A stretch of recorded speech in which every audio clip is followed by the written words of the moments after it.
Bonjour et bienvenue pour cette nouvelle interview du rédacteur en chef du Membership Club. Comme vous le savez déjà, le Membership Club est un club très sélect de dirigeants et de patrons du tourisme qui bénéficient d'avantages exclusifs. Ils ont notamment accès à notre liste de diffusion WhatsApp et aux articles payants de Tourmag. Aujourd'hui, je suis ravie d'accueillir non pas un rédacteur en chef, mais deux rédacteurs en chef. Il s'agit de Laura et de José Martinez, les dirigeants d'Amplitude.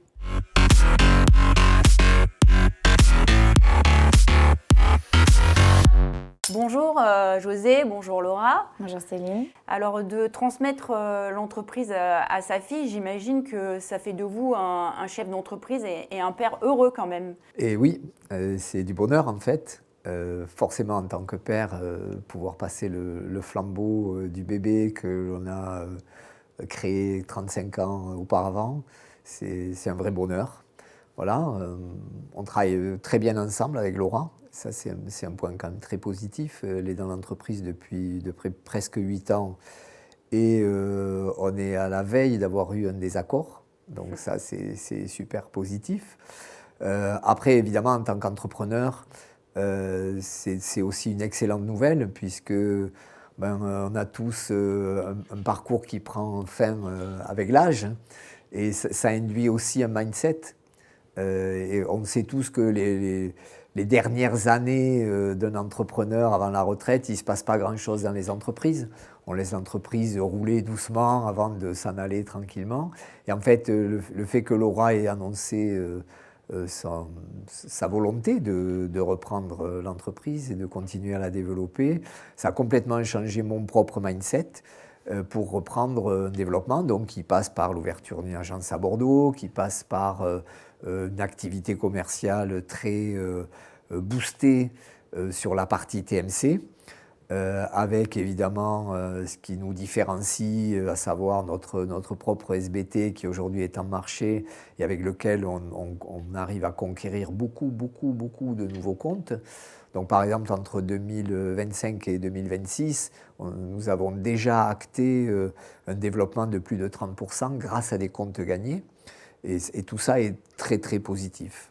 Justement, vous parlez donc du SBT, de Ioma. Oui. Quels sont les points forts de cette solution et quelles sont les perspectives de développement? Alors, les perspectives de développement énormes, évidemment. Les points forts, une technologie hyper récente, cloud native, donc la possibilité de connecter, de multi-connecter l'outil, à la fois aux outils de nos clients, à la fois à des outils de notes de frais, à la fois à des fournisseurs. Donc par exemple, nous sommes connectés directement à Air France pour pouvoir proposer toute l'offre NDC sans surcoût, sans même le surcoût, le fameux surcoût GDS, qui est un surcoût caché mais bien réel. Nous sommes connectés à PAO pour avoir l'offre SNCF en direct et 100% des fonctionnalités que propose la SNCF, sans intermédiaire, sans passer encore une fois par un GDS et qui peut avoir sa propre logique et ses propres fonctionnalités. Nous sommes connectés à Distribution, un fournisseur de trains international qui nous permet de proposer une offre de compagnie ferroviaire non seulement transfrontalière, mais également transeuropéenne. On peut dans Ioma réserver un Prague-Budapest ou un Vienne-Munich par exemple, ou un Rome-Milan, etc., avec les diverses compagnies ferroviaires italiennes. Nous sommes connectés à Travel Fusion pour avoir l'intégralité de l'offre low cost mondiale. Donc on peut réserver une low cost au fin fond de la Chine avec Ioma. Donc c'est quand même un outil qui a cet avantage par rapport à des outils beaucoup plus anciens que d'être développé dans des technologies ultra récentes. C'est un outil qui est hébergé 100% en France sur des serveurs OVH, donc des serveurs évidemment hyper sécurisés, etc. Donc à une époque où la souveraineté numérique devient une nouvelle problématique du fait de la conjoncture internationale, nous garantissons un hébergement 100% français. Voilà. Qu'est-ce que je peux vous dire encore? Évidemment, lorsqu'on a écrit les premières lignes d'Ioma, moi j'ai réuni mes chargés de compte et je leur ai dit aujourd'hui on va lister tout ce que nos clients nous demandent et qu'on n'est pas capable de leur donner avec des outils tiers. Et donc ça c'est la feuille de route d'Ioma. De ce fait, quand on arrive chez nos clients, ils sont parfois un peu surpris qu'on ait craqué toutes ces problématiques. Et oui, c'est un outil qui plaît, c'est un outil qui gagne des marchés. C'est aussi, Ioma, ce n'est pas qu'un SBT en fait, parce que derrière Ioma, il y a Ioma Pro, qui est l'outil sur lequel travaillent nos agents. Et donc, on a une intégration totale du online dans le offline. Et pour nos collaborateurs, un outil designé par rapport à nos besoins, aux gestions de priorités, au partage de travail entre les équipes, à toutes les alertes nécessaires pour que tout le déroulé d'un voyage se passe bien, d'autant que Ioma est un outil multivoyageur et multiprestations. Donc multivoyageur, parce que étant un outil qui nous appartient, on n'a pas la contrainte que l'on a avec un SBT. La plupart des SBT ne sont pas multivoyageurs puisqu'ils facturent au PNR. Donc un PNR par voyageur, c'est beaucoup plus de revenus que un PNR avec 8 voyageurs dedans. Donc nous, on n'a pas cette contrainte. Donc on peut faire du multivoyageur et on peut faire du multiprestation. Donc avoir dans un seul et même dossier l'ensemble des éléments du voyage, y compris bientôt la possibilité de faire du paiement de prestations autres avec des cartes virtuelles intégrées qui vont pouvoir être créées dans Ioma par nos clients pour payer leurs frais de déplacement. Voilà, donc c'est assez infini ce qu'on peut faire avec Ioma et ce que l'on va faire dans le futur. Amplitude a commencé avec le voyage sur mesure, il y a eu le business travel, maintenant la technologie. Est-ce que vous pourriez devenir une entreprise techno et peut-être proposer Ioma à d'autres acteurs? Alors, est-ce qu'on peut être jugé parti aussi? Ça, c'est... Alors, c'est pas le plan. Devenir une entreprise techno, oui, positivement. Je pense que nous le sommes déjà. Et je pense que c'est l'avenir des TMC. On voit un petit peu dans d'autres pays. En France, nous sommes la seule TMC qui procède sa technologie.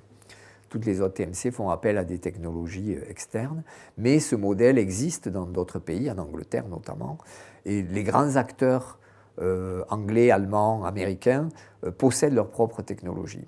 Prenez le cas de Navan, par exemple, qui possède sa technologie, PERC, possède sa technologie, etc. Donc nous, on s'inscrit dans ce modèle-là.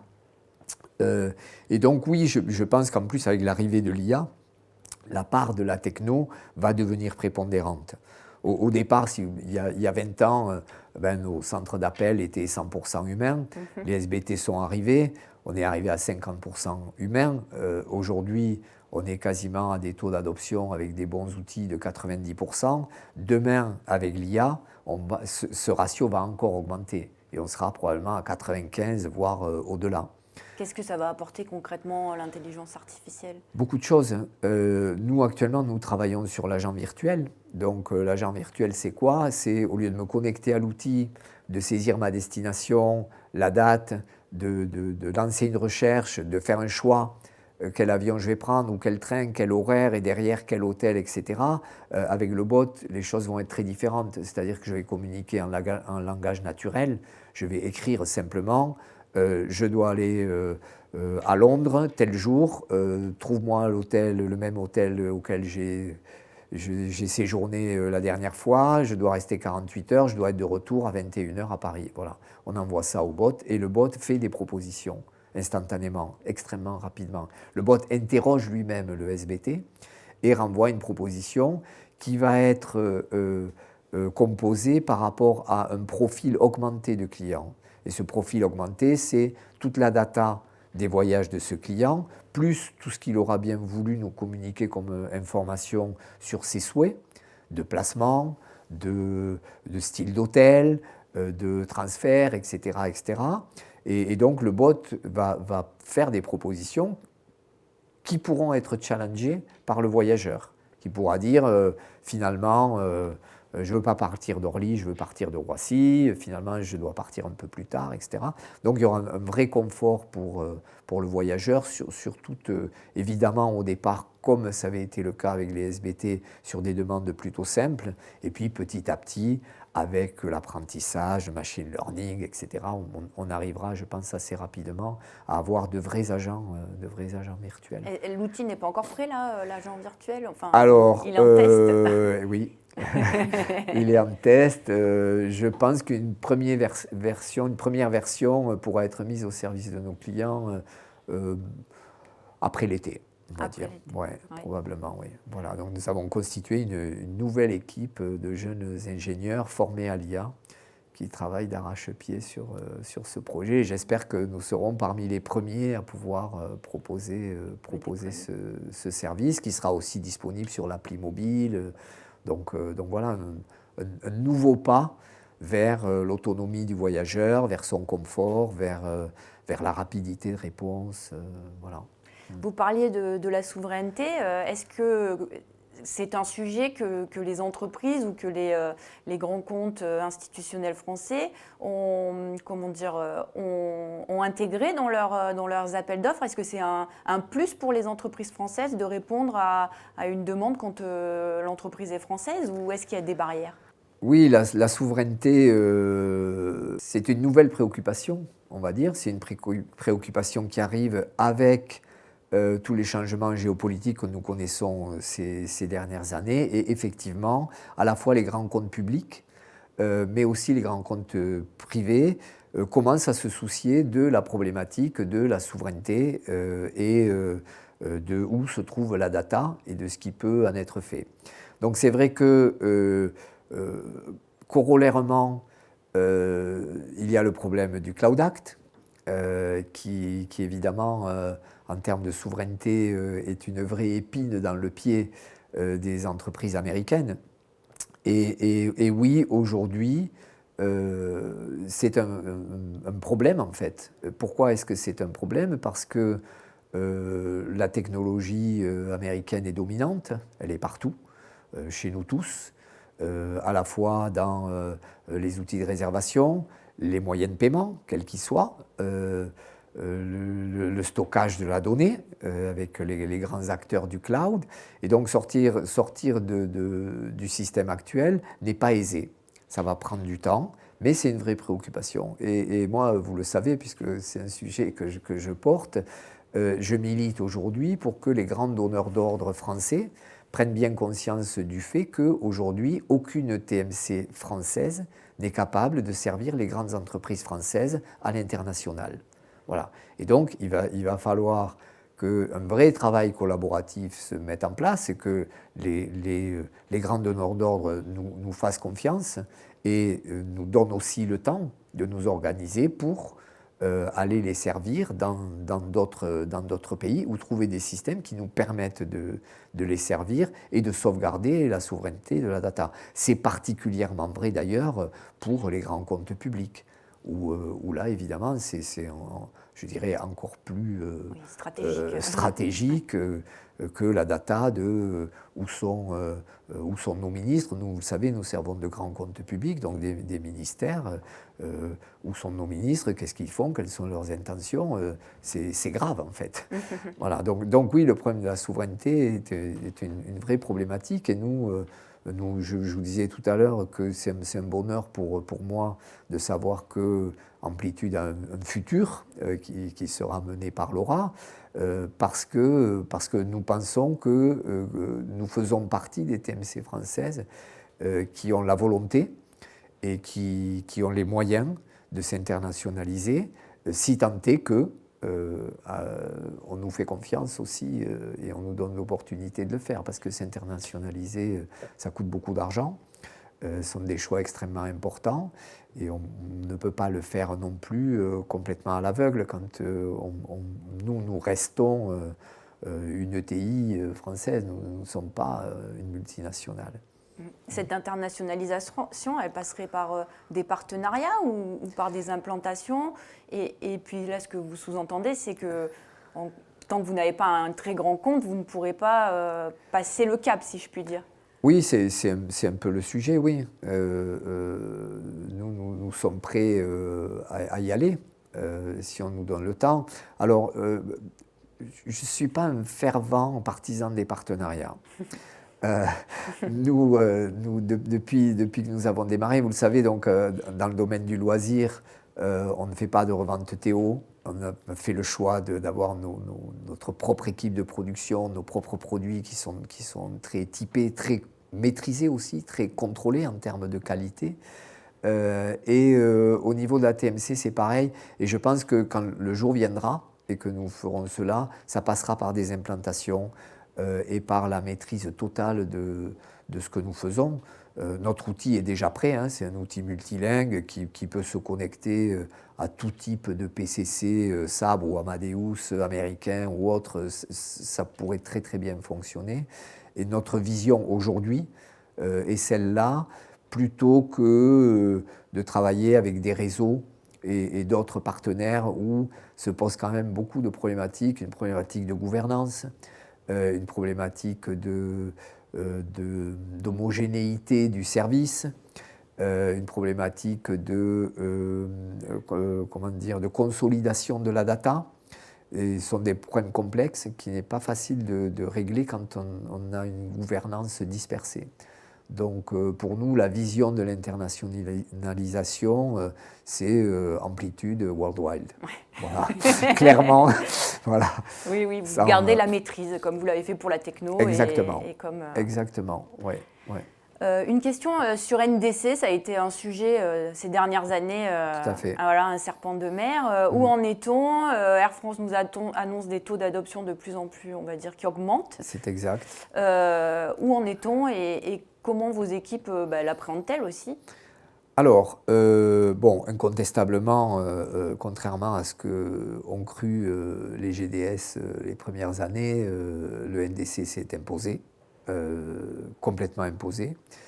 Donc, c'est encore une technologie jeune qui connaît ses déboires régulièrement, mais qui avance bien. Aujourd'hui, nous, par exemple, dans IOMA, où nous remontons à la fois du contenu GDS et du contenu NDC, la part du NDC est autour de 70%. Donc c'est déjà très significatif, donc sur de la clientèle corpo. Pourquoi? Parce que les tarifs sont plus bas, simplement. Essentiellement, hein, c'est essentiellement une problématique de tarifs. Donc ça commence à bien fonctionner. On peut aujourd'hui, dans IOMA, modifier un billet, modifier la date de départ, modifier même les destinations, tout ça remonte. Alors, il y a quelques problématiques de temps en temps. Les conditions tarifaires qui remontent ne sont pas les bonnes. Certains tarifs n'apparaissent plus, réapparaissent, disparaissent, etc. Bon, ça, c'est typique d'une technologie qui est en train de se mettre en place. C'est quand même la réservation aérienne, c'est quelque chose d'extrêmement complexe. Hein. Et donc aujourd'hui, en même temps, les GDS ont bien repris les choses en main, puisque aujourd'hui, il y a une offre NDC qui est très large aujourd'hui, aussi bien dans Amadeus NDCX que dans Sabre. Donc, quelque part, mon analyse, c'est quand même que les GDS ont gagné la bataille du NDC, mine de rien. Hein. Les compagnies aériennes voulaient complètement sortir des GDS grâce à la norme NDC. Et en fait, finalement, les GDS sont bien revenus dans la course. Et aujourd'hui, je pense que sur le marché français, par exemple, l'essentiel des réservations en NDC passe par les GDS, sauf quelques entreprises comme la nôtre qui ont la culture de la différence et qui ont fait ce choix de la connexion directe, qui à mon avis reste encore un choix très pertinent.